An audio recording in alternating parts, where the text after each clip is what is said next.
തിരുവനന്തപുരം കവടിയാർ സ്വദേശിനിയായ ക്രിസ്റ്റീന എന്ന അനുഗ്രഹീത ഗായികയുടെ സാക്ഷ്യമാണ് സാക്ഷി കൂടാരത്തിൻ്റെ ഇന്നത്തെ അധ്യായം. 9 മക്കളുള്ള ക്രിസ്റ്റീനയുടെ കുടുംബത്തിൽ എല്ലാവരും തന്നെ കലാപ്രവർത്തകരാണ്. ക്രിസ്തീയ സംഗീത രംഗത്ത് തനതായ വ്യക്തിമുദ്ര പതിപ്പിച്ച ക്രിസ്റ്റീനയുടെ ജീവിതത്തിൽ നേരിട്ട വേദന നിറഞ്ഞ അനുഭവങ്ങളെ ദൈവകൃപയാൽ എങ്ങനെ തരണം ചെയ്തു എന്നത് സാക്ഷി കൂടാരത്തിൻ്റെ പ്രേക്ഷകരോട് പങ്കുവയ്ക്കുകയാണ് ഈ ഗായിക. എൻ്റെ കുട്ടിക്കാലം എൻ്റെ മാതാപിതാക്കൾ മിഷണറിമാരായിരുന്നതിനാൽ കേരളത്തിൻ്റെ വിവിധ ഭാഗങ്ങളിലൂടെ സഞ്ചരിച്ച് വിദ്യാഭ്യാസകാലവും ഞങ്ങളുടെ കുട്ടിക്കാലവും എല്ലാം അങ്ങനെയായിരുന്നു. അവിടെയെല്ലാം പാരൻസിനോടൊപ്പം ഞങ്ങൾ കർത്താവിനെ സ്തുതിക്കുകയും മഹത്വപ്പെടുത്തുകയും ചെയ്യുന്ന അവസരങ്ങളായിരുന്നു ഞങ്ങളുടെ ജീവിതത്തിൽ ഉണ്ടായിരുന്നത്. ഞങ്ങളുടെ കുടുംബത്തിൽ ഞങ്ങൾ മക്കൾ 9 പേരാണ്. ഇപ്പോൾ അതിലൊരാൾ ജീവിച്ചിരിപ്പില്ല, ബാക്കി എല്ലാവരും ഉണ്ട്. ഈ 9 പേരും നല്ല കലാകാരായിട്ടുള്ളവരാണ്. അവരെല്ലാവരും എല്ലാ ഇൻസ്ട്രുമെൻറ്റ്സുകളും വായിക്കുകയും പാടുകയും ഒക്കെ കലാപരമായിട്ട് എല്ലാവരും ഉയർന്ന നിലവാരത്തിൽ നിൽക്കുന്നവരാണ്. എങ്കിലും അവരെല്ലാവരും ദൈവഭാഗത്ത് തന്നെ പൂർണ്ണമായിട്ട് നിൽക്കുന്നുണ്ട്. പിന്നെ എന്നെ സംബന്ധിച്ചിടത്തോളം ഇന്നത്തെ ദിവസം എനിക്ക് വളരെ വേദനയും ഭാരവും പ്രയാസത്തിലൊക്കെയാണ് ഞാൻ ആയിരിക്കുന്നത്. കാരണം എൻ്റെ പ്രിയ മാതാവ് കഴിഞ്ഞ 20-ാം തീയതി ഈ ലോകത്തിൽ നിന്നും യാത്ര പറഞ്ഞ് കർത്താവിൻ്റെ തിരുസന്നിധിയിൽ ചേർക്കപ്പെട്ടു. എനിക്ക് ഒരു പ്രത്യാശയുണ്ട്, ഞാൻ എന്നായിരുന്നാലും ആ തീരത്ത് ഞാനും എത്തും, എൻ്റെ അമ്മയെ മുഖാമുഖം കാണും. അങ്ങനെ ഒരു പ്രത്യാശ എനിക്കുള്ളത് കൊണ്ട് ഞാൻ ദൈവത്തിൽ ഞാൻ സന്തോഷിച്ചിരിക്കുന്നു. ഈ ലോകപരമായിട്ടുള്ള വേദന ഉണ്ടെങ്കിലും ആത്മീയമായിട്ട് നോക്കുമ്പോൾ എനിക്ക് വളരെ പ്രത്യാശയാണ്. ഞാനും അവിടെ ചെന്ന് എത്തുമെന്നുള്ള ഒരു പ്രത്യാശയുണ്ട്. പിന്നെ എൻ്റെ കുട്ടിക്കാലമൊക്കെ എന്ന് പറഞ്ഞാൽ ഞാനും ഒരു പാട്ടുകാരിയായിരുന്നു. അപ്പം പാട്ടിന് കൂടുതൽ പ്രാധാന്യം കൊടുത്തിരുന്നു. എൻ്റെ ജീവിതത്തിൽ കുഞ്ഞു കുട്ടിയായിരിക്കുമ്പോൾ മുതലേ ഞാൻ പാടുമായിരുന്നു. സ്കൂളിലൊക്കെ നല്ല പാടുകയും സ്കൂൾ കോളേജ് തലങ്ങളിലൊക്കെ ധാരാളം സമ്മാനങ്ങൾ ഞാൻ വാങ്ങിച്ചിട്ടുണ്ട്. ആദ്യം ഞാൻ പാടാൻ തുടങ്ങുന്നത് തന്നെ ഒരു ക്രിസ്തീയ ഗാനമായിരുന്നു. അന്ന് ഞാൻ 2-ാം ക്ലാസ്സിൽ പഠിക്കുന്ന ഒരു സമയമായിരുന്നു. ഈ സമയങ്ങളിലൊക്കെ എനിക്ക് ദൈവവുമായിട്ടൊരു ബന്ധം എനിക്കുണ്ടായിരുന്നു ആ സമയങ്ങളിലും. അപ്പോൾ പല പാട്ടുകൾ, ലളിതഗാനങ്ങൾ അതൊക്കെ ഞാൻ പാടുമെങ്കിലും എൻ്റെ മനസ്സ് നിറച്ച് ക്രിസ്തീയ പാട്ടുകൾക്കായിരുന്നു കൂടുതൽ താല്പര്യം ഞാൻ കൊടുത്തിരുന്നത്.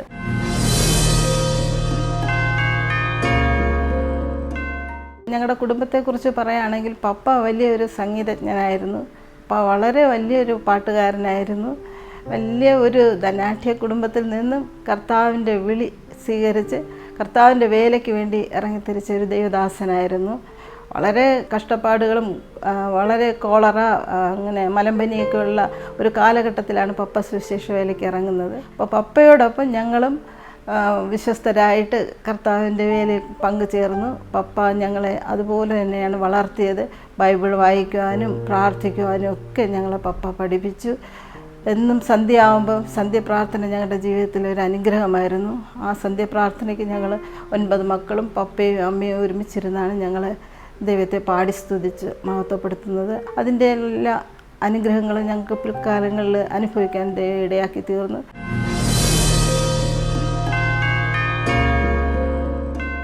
എല്ലാവരുടെയും മക്കളും അതുപോലെ തന്നെ കലാകാരാണ്. അവർ പഠിത്തത്തിലും എല്ലാവരും മിടുക്കരാണ്. അതുപോലെ ദൈവഭയത്തിൽ തന്നെയാണ് അവരെയും വളർത്തുന്നത്.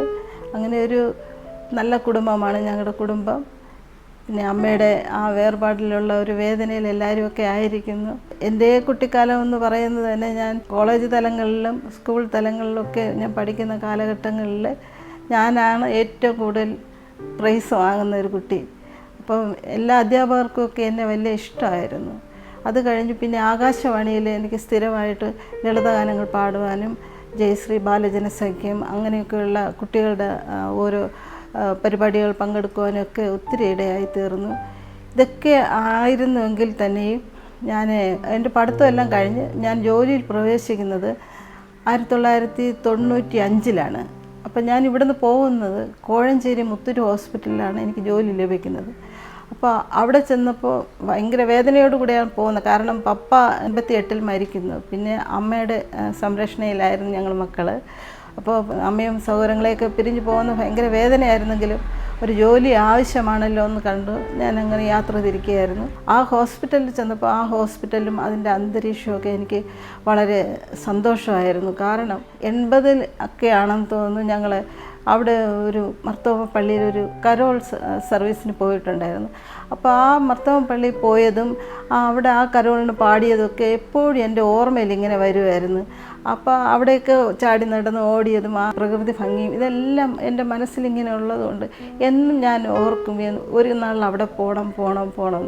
അതുപോലെ തന്നെ എനിക്ക് ജോലി കിട്ടിയത് ആ കോഴഞ്ചേരിയിലായിരുന്നു. അതുകൊണ്ട് കുറച്ചുകൂടെ എനിക്ക് സന്തോഷമായിരുന്നു.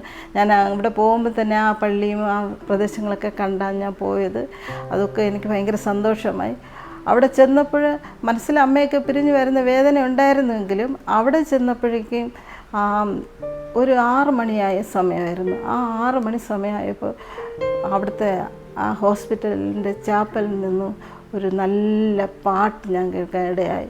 അതൊരു നല്ല ക്രിസ്തീയ ഗാനമായിരുന്നു. ആ പാട്ട് കേട്ടത് എൻ്റെ മനസ്സിന് അത് ഭയങ്കരമായിട്ട് ഫീൽ ചെയ്തു. അപ്പം ഞാൻ അതങ്ങനെ ശ്രദ്ധിച്ചങ്ങനെ നിന്ന് കഴിഞ്ഞപ്പോൾ അടുത്ത് അച്ഛൻ്റെ ഒരു മെസ്സേജ്, അതും കഴിഞ്ഞു പ്രയർ. അപ്പോൾ എനിക്ക് ഭയങ്കര സന്തോഷമായി. ഞാൻ വന്നെത്തിയ വഴി ദൈവം എന്നെ കൊണ്ട് എത്തിച്ചതാണല്ലോ എന്നുള്ള ആ ഒരു ചിന്ത എൻ്റെ മനസ്സിലേക്ക് കടന്നു വന്ന് ഞാൻ രഷ്യയിലേക്ക് വരാനുള്ള കാരണം ഇവിടെയാണ് തുടങ്ങുന്നത്, ഈ മുത്തൂറ്റ് ഹോസ്പിറ്റലിൽ. ആ മുത്തൂറ്റ് ഹോസ്പിറ്റലിൽ വന്നപ്പോൾ ഞാനിങ്ങനെ ചിന്തിച്ചു, ദൈവമേ നീ എന്നെ ഇവിടെ കൊണ്ടുവന്നത് എനിക്കതൊരു വലിയൊരു അനുഗ്രഹമാണല്ലോ. കർത്താവിന് എന്നെക്കുറിച്ച് എന്തോ ഒരു ഉദ്ദേശമുണ്ടല്ലോ, അതാണല്ലോ എന്നെ ഇത്രയും ദൂരത്ത് കൊണ്ടുവന്നത് എന്ന് ഞാനങ്ങനെ ചിന്തിച്ചു. എന്നിട്ട് ദൈവത്തെ ഞാൻ മഹത്വപ്പെടുത്തി. കാരണം ഓരോ കുട്ടികൾ ഓരോരോ സ്ഥലങ്ങളിൽ പോയി വഴിതെറ്റി പോകുന്ന ഒരു കാലഘട്ടമാണല്ലോ. ആ സാഹചര്യത്തിൽ ദൈവം എന്നെ ഇവിടെ കൊണ്ടുവന്നപ്പോൾ ഞാൻ ആദ്യമേ കേൾക്കുന്ന ദൈവത്തിൻ്റെ ശബ്ദമാണല്ലോ. അതെൻ്റെ മനസ്സിനെ അങ്ങ് വളരെയധികം സന്തോഷിപ്പിച്ചു. പിന്നെ ഹോസ്റ്റലിലൊക്കെ ചെന്നിരുന്നപ്പോഴും നല്ല പ്രാർത്ഥനയുടെ പാട്ടുകളും പ്രാർത്ഥനകളൊക്കെയാണ് ഞാൻ കൂടുതൽ കേൾക്കുന്നത്. ഇതൊക്കെ എൻ്റെ ജീവിതത്തിൽ ഒരു ഭയങ്കര വഴിത്തിരിവായി. അങ്ങനെയാണ് ഞാൻ പൂർണ്ണമായിട്ട് ദൈവസന്നിധിയിൽ കൂടുതൽ അടുക്കുന്നതിന് കാരണമായിട്ട് തീർന്നു. അപ്പം ഞാൻ വിചാരിച്ചു, ഈ കഴിഞ്ഞു പോയ കാലങ്ങളൊന്നും അല്ല എൻ്റെ ജീവിതം. എൻ്റെ ജീവിതം എന്ന് പറഞ്ഞാൽ കർത്താവിന് വേണ്ടി സമർപ്പിച്ചുകൊണ്ട് മുന്നോട്ട് പോകണം എന്നുള്ള ആ ഒരു ചിന്തയോടുകൂടെ തന്നെയാണ് ഞാൻ എൻ്റെ അവിടുത്തെ ഔദ്യോഗിക ജീവിതമെല്ലാം അവിടെ തന്നെയായിരുന്നു തുടർന്ന് പോയിക്കൊണ്ടിരുന്നത്. അങ്ങനെ 10 വർഷത്തോളം ഞാൻ അവിടെ ജോലി ചെയ്തു. ഈ 10 വർഷം ഞാൻ ജോലി ചെയ്യുമ്പോഴും എൻ്റെ മനസ്സിൽ വേറെ മറ്റൊരു ചിന്തകളുമില്ല. ഈ രോഗികളെ കാണുമ്പോൾ അവർക്ക് വേണ്ടി പ്രാർത്ഥിക്കുക. ഞാൻ റൗണ്ട്സിനൊക്കെ പോകുമ്പോൾ ആ റൂംസിലെല്ലാം കയറി ഓരോ പേഷ്യൻസിന് വേണ്ടിയിട്ടും ഞാൻ എൻ്റെ മനസ്സിൽ പ്രാർത്ഥിക്കും. കാരണം അത് ജോലി സ്ഥാപനമാണല്ലോ, അപ്പോൾ നമുക്ക് അങ്ങനെയൊന്നും പ്രാർത്ഥിക്കാൻ പറ്റില്ല. എന്നിട്ട് ഒത്തിരി വീക്കായിട്ടുള്ള പേഷ്യൻസിൻ്റെ പേരെല്ലാം ഞാൻ ചോദിച്ച് മനസ്സിലാക്കിയിട്ട് അവർക്ക് വേണ്ടിയിട്ട് ഞാൻ റൂമിൽ വന്നിരുന്ന് മുട്ടിന്മേൽ നിന്ന് പ്രാർത്ഥിക്കുമായിരുന്നു. അങ്ങനെ പ്രാർത്ഥിച്ച് അവസാനം എനിക്കൊരു പ്രെയർ ഗ്രൂപ്പ് തന്നെ അവിടെ ഉണ്ടാക്കാൻ കഴിഞ്ഞു. അങ്ങനെ ആ പ്രെയർ ഗ്രൂപ്പിലൂടെ അനേകം സ്റ്റാഫുകൾ, അവിടെ നേഴ്സിംഗ് സ്റ്റുഡൻസ്, അങ്ങനെയുള്ള പലരും, ഡോക്ടേഴ്സ് എല്ലാവരും ഈ പ്രെയർ ഗ്രൂപ്പിൽ വരാനും പ്രാർത്ഥിക്കാനും ഒക്കെ ആയത് അതൊരു ഭയങ്കര വിടുതലായിട്ട് അങ്ങ് മാറി എന്നുള്ളതാണ്. അതുകൊണ്ട് എനിക്ക് അവിടെ ഒരു പ്രത്യേക ഒരു പേരങ്ങ് ലഭിച്ചു. കാരണം ഞാൻ ഇങ്ങനെ പ്രാർത്ഥിക്കുന്നുണ്ടെന്ന് അറിഞ്ഞപ്പോൾ അനേകർ കടന്നു വന്ന് ഒരുമിച്ചിരുന്ന് പ്രാർത്ഥിക്കാനുള്ള അവസരങ്ങളൊക്കെ ദൈവം തന്നു. അപ്പോൾ ഞാൻ മനസ്സ് വിചാരിച്ചു, ദൈവത്തിനൊരു ഉദ്ദേശമുണ്ട്, ആ ഉദ്ദേശമൊന്നും അസാധ്യമല്ലെന്ന് ഞാൻ ഇങ്ങനെ മനസ്സിൽ പറയുമായിരുന്നു. അതുകൊണ്ട് ഞാൻ യഹോവയുടെ എല്ലാ കാലത്തും ഞാൻ യഹോവയെ വാഴ്ത്തും, അവൻ്റെ സ്തുതി എപ്പോഴും എൻ്റെ നാവിന്മേലിരിക്കും എന്നുള്ള ആ ഒരു വചനം എപ്പോഴും എൻ്റെ മേൽ ഉണ്ടായിരുന്നു. അങ്ങനെ ഇരിക്കുമ്പോഴാണ് അവിടുത്തെ മാരാമൺ കൺവെൻഷൻ 1998 മാരാമൺ കൺവെൻഷൻ നടക്കുന്ന സമയത്ത് എൻ്റെ ഒരു കാസറ്റ് അവിടെ പ്രകാശനം ചെയ്ത്. അപ്പോൾ അതെനിക്കൊരു വലിയ അനുഗ്രഹമായിരുന്നു. അതെല്ലാം എനിക്ക് കുറച്ചുകൂടെ ദൈവത്തോട് അടുക്കുന്നതിനും മറ്റുള്ളവരുമായിട്ടൊരു സംസർഗത്തിലായി തീരുവാനും ഒക്കെ അത് കാരണമായിട്ട് തീർന്നു. അത് കഴിഞ്ഞ് 99 ആയപ്പോഴേക്കും വീണ്ടും ഒരു ക്രൂസൈഡ് അവിടെ വരുന്നു. അപ്പോൾ അവിടെ പഞ്ചായത്ത് സ്റ്റേഡിയത്തിൽ വെച്ച് ട്രിവാൻഡ്രത്തുള്ള ബ്രദർ അജിത് കുമാർ എന്ന് പറഞ്ഞ ഒരു ബ്രദറിൻ്റെ കൺവെൻഷനായിരുന്നു. ഒരു വലിയ കൺവെൻഷനായിരുന്നു. അനേകർ കടന്നു വന്ന ഒരു വലിയ കൺവെൻഷനിൽ എനിക്ക് വർഷിപ്പ് ചെയ്യാനായിട്ട് ഇതിൻ്റെ ദൈവം എനിക്ക് ഇടയാക്കി. അതെനിക്ക് മറക്കാൻ വയ്യാത്തൊരു സംഭവമാണ്. കാരണം ഒരിക്കലും പ്രതീക്ഷിക്കാത്തൊരു സമയത്താണ് അങ്ങനെ ഒരു ചാൻസ് കിട്ടുന്നത്. അപ്പോൾ അത് എൻ്റെ ബ്രദറുണ്ടായിരുന്നു. ബ്രദറാണ് ആ കൊയറൊക്കെ നിയന്ത്രിച്ച് കൊണ്ടുപോവുകയും അതിൻ്റെ മെയിൻ ആൾ. അപ്പോൾ എന്നോട് പറഞ്ഞു, നീ കൂടെ പാടണമെന്ന് പറഞ്ഞു. അങ്ങനെ ഞാനും കൂടെ പാടി. അങ്ങനെ വളരെ അനുഗ്രഹിക്കപ്പെട്ട ഒരു നിമിഷം കൂടി എനിക്ക് അവിടെ ലഭിച്ചു. അതും എനിക്ക് എൻ്റെ ജീവിതത്തിൽ വളരെ അനുഗ്രഹമായി തീരാൻ കാരണമായി. അപ്പോൾ പിന്നെ വരുന്ന പേഷ്യൻസുകൾ തന്നെ പലരും ചോദിക്കും, ക്രിസ്റ്റി സിസ്റ്റർ എവിടെയാണ് ഇരിക്കുന്നത്, ഒന്ന് കാണണമെന്ന്. അങ്ങനെ വരികയും അവരുടെ വിഷയങ്ങൾ പറയുകയും അവർക്ക് വേണ്ടി പ്രാർത്ഥിക്കുകയൊക്കെ ചെയ്തു. അതുകൊണ്ട് അതൊക്കെ എൻ്റെ ജീവിതത്തിൽ വലിയ അനുഗ്രഹമായി തീർന്നു. അപ്പോൾ ഈ ജീവിക്കുന്ന ദൈവമാണെന്ന് എനിക്ക് മറ്റുള്ളവരോട് വിളിച്ചു പറയണമെന്നുള്ള ആ ഒരു തീരുമാനം എൻ്റെ ജീവിതത്തിലേക്ക് കടന്നു വന്നു. അങ്ങനെ വളരെ സ്പിരിച്വലായിട്ട് നിൽക്കുന്ന ഒരു സമയത്ത് എനിക്ക് ഒരു വിവാഹാലോചന വരുന്നു. ഒത്തിരി വിവാഹാലോചനകളൊക്കെ വന്നപ്പോഴും ഞാൻ പറഞ്ഞു, എനിക്ക് വിവാഹമല്ല ആവശ്യം, എൻ്റെ കർത്താവിനോട് കൂടെ ജീവിക്കണം, എൻ്റെ കർത്താവിൻ്റെ വേല ചെയ്യണം, അനേകരെ രക്ഷയെങ്കിലേക്ക് കൊണ്ടുവരണം. ഒത്തിരി കഷ്ടപ്പെടുന്നവർ, വേദനിക്കുന്നവർ, ഭാരപ്പെടുന്നവരൊക്കെ ഉണ്ടല്ലോ, അവരോടൊക്കെ സുവിശേഷം പറയണം. ഇതൊക്കെയാണ് എൻ്റെ ആഗ്രഹമായിരുന്നു. അതുകൊണ്ട് ആ വിവാഹത്തെ ഞാൻ അങ്ങ് ബ്രേക്ക് ചെയ്യുകയായിരുന്നു. അപ്പം ഞാനിങ്ങനെ ദൈവത്തോട് പ്രാർത്ഥിച്ചു, കർത്താവേ, എനിക്ക് വിവാഹമൊന്നും ഞാൻ ആഗ്രഹിക്കുന്നില്ല, എനിക്ക് കർത്താവിനോട് ചേർന്ന് കർത്താവിൻ്റെ വേല ചെയ്യണം എന്നുള്ളതാണ്, ആത്മാക്കളെ നേടണം, ഇതൊക്കെയാണ് എൻ്റെ ആഗ്രഹം. പക്ഷേ ഈ ഒരു വിവാഹം ഇങ്ങനെ വന്ന് നിൽക്കുന്നു, ഞാൻ എന്ത് ചെയ്യട്ടെ? അപ്പോൾ വീട്ടിലും ഇങ്ങനെ വന്നു, അവരും ഇങ്ങനെ സംസാരിച്ചുകൊണ്ടിരിക്കുന്നു, എനിക്ക് താല്പര്യവുമില്ല. അവസാനം ഞാൻ ഹെവൻലി ഫീസ്റ്റിലെ തോമസ് ഊട്ടി ബ്രദറിനോട് ഞാൻ ഈ കാര്യത്തെക്കുറിച്ച് പറഞ്ഞു. അങ്ങനെ ഒരു ആരാധനയിലാണ് ഞാൻ ഈ വിഷയം പ്രാർത്ഥിച്ചപ്പോൾ ബ്രദർ പറഞ്ഞു, എത്രയോ നല്ല അനുഭവങ്ങൾ, എത്രയോ നല്ല ആലോചനകൾ ഞാൻ നിനക്ക് തന്നിട്ടും നീ അതൊന്നുകൊണ്ട് അനുസരിച്ചില്ല എന്ന് കർത്താവ് ചോദിക്കുകയാണ്. അപ്പോൾ ഇനി എന്താണ് ചെയ്യേണ്ടതെന്ന് ഞാൻ പറയാമെന്ന് പറഞ്ഞു. പ്രാർത്ഥിച്ചിട്ട് പറഞ്ഞു, മകളെ, ഇതൊരു ശുശ്രൂഷയാണ്, ഇതൊത്തിരി ഭാരവും പ്രയാസവും വേദനകളൊക്കെ നിനക്കുണ്ടാവും. അതുകൊണ്ട് നിനക്ക് അത് ചെയ്യാൻ താല്പര്യമാണെങ്കിൽ, ഈ ശുശ്രൂഷ ഏറ്റെടുക്കാൻ താല്പര്യമാണെങ്കിൽ നീ അത് സമ്മതിക്കണമെന്ന് പറഞ്ഞു. അപ്പോൾ ശുശ്രൂഷ എന്ന് പറഞ്ഞപ്പോൾ ഞാൻ പെട്ടെന്ന് ഓർത്ത്, അപ്പോൾ എന്തെങ്കിലും കാര്യം അതിലുണ്ടായിരിക്കുമല്ലോ, അത് എന്നിൽ കൂടെ നിറവേറാനാണെങ്കിൽ കർത്താവെ ഞാനത് സ്വീകരിക്കാം എന്ന് പറഞ്ഞു. അങ്ങനെ പിന്നെ വീട്ടിൽ പറഞ്ഞു. ആ വിവാഹം 2005 ഓഗസ്റ്റ് 18 ഞങ്ങളുടെ വിവാഹം വഴുതക്കാട് ഫ്രീമേഴ്സൺ ക്ലബ്ബിൽ വെച്ച് നടന്നു. ഒരു അനുഗ്രഹിക്കപ്പെട്ട നല്ല വിവാഹമായിരുന്നു.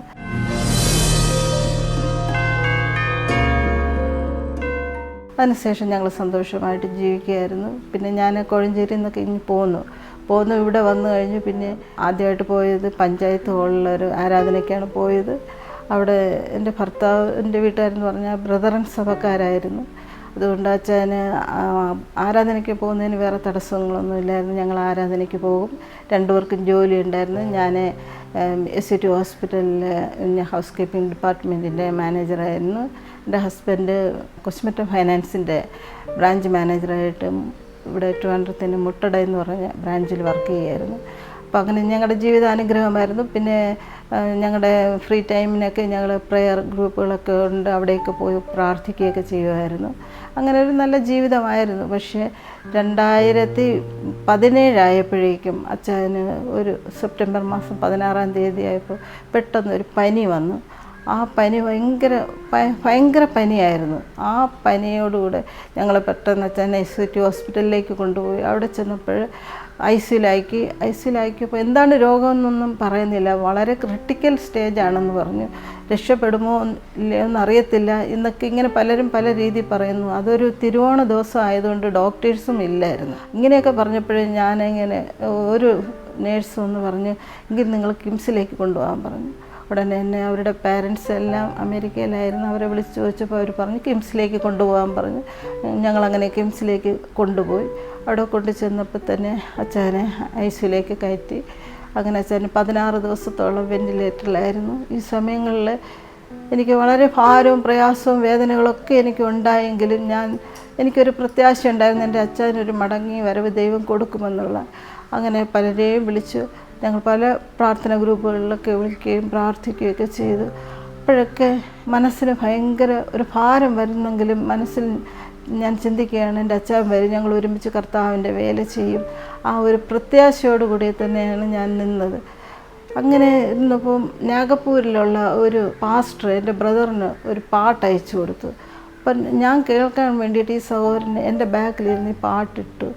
എന്ത് നല്ലോർ സഖി യേശു ഭാരം വന്നിടിലും, ധൈര്യഹീനം വേണ്ട തെല്ലും, പ്രാർത്ഥിച്ചാൽ രക്ഷ നൽകും. അത് കേട്ടപ്പോൾ എനിക്ക് ഭയങ്കര എന്നിലെന്തോ ഒരു കുറവുണ്ടല്ലോ. അപ്പോൾ ആ കുറവ് എന്താണ് ദൈവമേ, എന്നിലെ കുറവാണ്.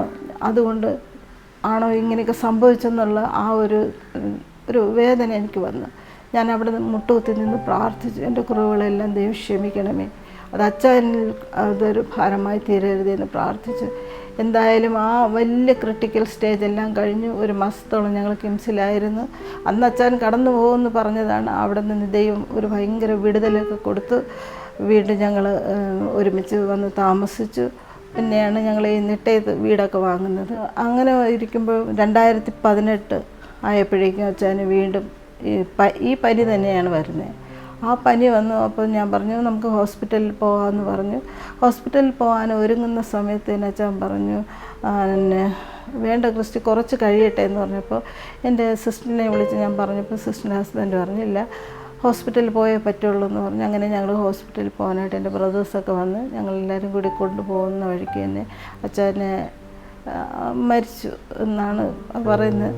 അപ്പോൾ ഞങ്ങൾ പെരുക്കട ഹോസ്പിറ്റലിലേക്ക് കൊണ്ടുപോയി അവിടെ ചെന്നപ്പോഴേക്കും അച്ഛൻ മരിച്ചു കഴിഞ്ഞിരുന്നു. അത് പിന്നെ എനിക്ക് താങ്ങാൻ വയ്യാത്ത വലിയൊരു വേദനയായിട്ട് മാറി. അച്ഛനും നഷ്ടപ്പെട്ടു, മക്കളും ഇല്ല.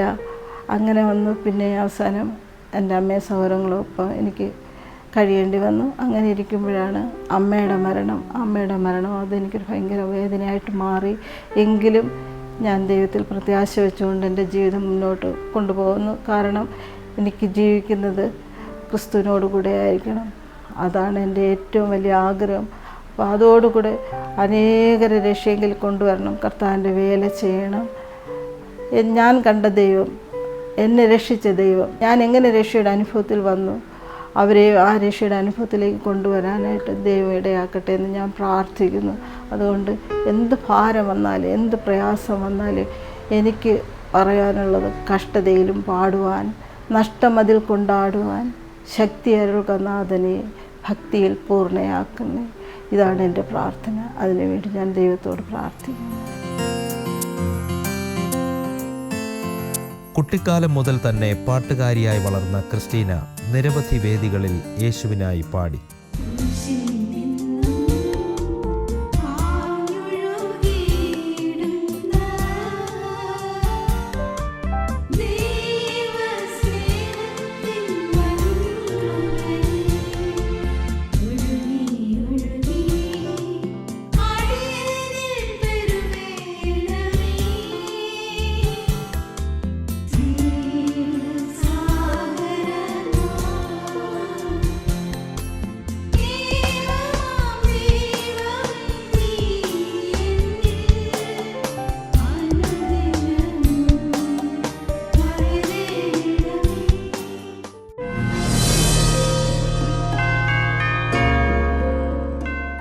ഞാനൊരു കാര്യം കൂടി പറയാൻ മറന്നുപോയി.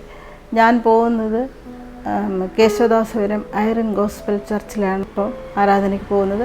എൻ്റെ പാസ്റ്ററിൻ്റെ പേര് ഫെമിൻ ആർ സൈമൺ എന്നാണ്. നല്ല അനുഗ്രഹിക്കപ്പെട്ട ഒരു ആരാധനയാണ് അവിടെ നടക്കുന്നത്. പലപ്പോഴും അമ്മയ്ക്ക് സുഖമില്ലാതിരിക്കുമ്പോഴും അച്ഛന് സുഖമില്ലാതിരിക്കുമ്പോഴൊക്കെ എനിക്ക് പോകാതെ സാധിക്കാത്ത നിമിഷങ്ങളുണ്ടായിരുന്നു. എങ്കിൽ തന്നെയും ഞാൻ ആ സമയമെല്ലാം പാസ്റ്ററെ വിളിക്കുകയും ഞാൻ പ്രാർത്ഥിക്കുകയൊക്കെ ചെയ്യുമായിരുന്നു. പലപ്പോഴും പാസ്റ്റർ പറയും, ഒന്നും ഭാരപ്പെടേണ്ട, നിൻ്റെ ഭാരം യഹോവയുടെ മേലിട്ടുകൊള്ളുക, ദൈവം നടത്തും, സിസ്റ്ററിന് കർത്താവിൻ്റെ വിളിയുണ്ട്, അതിന് പ്രകാരം ജീവിക്കണമെന്ന് പറഞ്ഞു. അങ്ങനെ ഞാൻ പിന്നീട് അത് കഴിഞ്ഞതിന് ശേഷം ഞാൻ പലരോടും എൻ്റെ സുവിശേഷം ഞാൻ ദൈവത്തോട് പറയുമായിരുന്നു. നിങ്ങളെല്ലാവരും ദൈവഭാഗത്തേക്ക് പൂർണ്ണമായിട്ട് കടന്നു വരണം, ദൈവം തന്നെയാണ് വഴിയും സത്യവും ജീവനും. അതല്ലാതെ നമുക്കൊന്നുമില്ല നമ്മുടെ ജീവിതത്തിൽ. ഈ കഷ്ടം നിറഞ്ഞ ലോകത്തിൽ, ഈ പട്ടിണി നിറഞ്ഞ ലോകത്തിൽ നമുക്ക് കണ്ടെത്തുവാൻ കഴിയുന്ന ദൈവത്തിൻ്റെ മഹത്വം മാത്രമാണ്. അത് നമ്മൾ അനുഭവിക്കുന്ന ആ മഹത്വം മറ്റുള്ളവരിലേക്ക് പകർന്നു കൊടുക്കുവാനായിട്ട് ദൈവം എന്നെ ശക്തീകരിക്കണമെന്നുള്ള ആ പ്രാർത്ഥനയോടുകൂടെ തന്നെയാണ് ഞാൻ മുന്നോട്ട് പോകുന്നത്. പലരോടും ഞാൻ എൻ്റെ സുവിശേഷം പറയുന്നുണ്ട്, അതുപോലെ പലയിടത്തും വർഷിപ്പ് ചെയ്യുന്നുണ്ട്. അതോടൊപ്പം തന്നെ ഞാൻ കുഞ്ഞുങ്ങൾക്കെല്ലാം നല്ല ദൈവവചനങ്ങൾ പറഞ്ഞു കൊടുക്കുകയും അവരെ ദൈവഭാഗത്തേക്ക് കൊണ്ടുവരികയും ചെയ്യുന്നുണ്ട്. വീട്ടിലിരുന്ന് അനേകം രോഗികൾക്ക് വേണ്ടി ഫോണിലൂടെ പ്രാർത്ഥിക്കാറുണ്ട്. അനേകർ എന്നെ വിളിക്കുകയും പ്രാർത്ഥന ആവശ്യപ്പെടുകയും ചെയ്യുന്നുണ്ട്. അതൊക്കെ അവരുടെ ജീവിതത്തിലും ഒരു അനുഗ്രഹമായിട്ട് മാറുന്നു. അതുകൊണ്ട് കൂടുതലായിട്ട് ദൈവത്തെ അറിഞ്ഞ് ദൈവ പൈതലായി ജീവിക്കാനായിട്ട് ഞാൻ എന്നെ തന്നെ സമർപ്പിച്ചുകൊണ്ടിരിക്കുകയാണ്. പ്രാർത്ഥന അല്ലാതെ എനിക്ക് മുന്നോട്ട് പോകുവാൻ കഴിയത്തില്ല. ജീവിക്കുന്ന ദൈവമെന്ന് എനിക്ക് ലോകത്തോട് വിളിച്ച് പറയണം. അത് തന്നെയാണ് എൻ്റെ ആഗ്രഹം. അത് തന്നെ ഞാൻ ചെയ്യുന്നുണ്ട്. ഇപ്പോഴും എനിക്ക് കിട്ടുന്ന സമയങ്ങൾ ഞാൻ പലയിടത്തും പോയി എന്നെക്കൊണ്ട് കഴിയുന്ന രീതിയിൽ ഞാൻ സുവിശേഷം പറയാറുണ്ട്, എല്ലാ ട്രാക്റ്റ് കൊടുക്കാറുണ്ട്. അങ്ങനെയുള്ള കാര്യങ്ങളൊക്കെ ഞാൻ ചെയ്യുന്നുണ്ട്. ഇനിയും എനിക്ക് കിട്ടുന്ന സമയമെല്ലാം കർത്താവിന് വേണ്ടി പൂർണ്ണമായിട്ട് സുവിശേഷ വേല ചെയ്യണമെന്ന് ആഗ്രഹിക്കുന്നു. അതിനുവേണ്ടി ഞാൻ പ്രാർത്ഥിച്ചുകൊണ്ടിരിക്കുന്നു.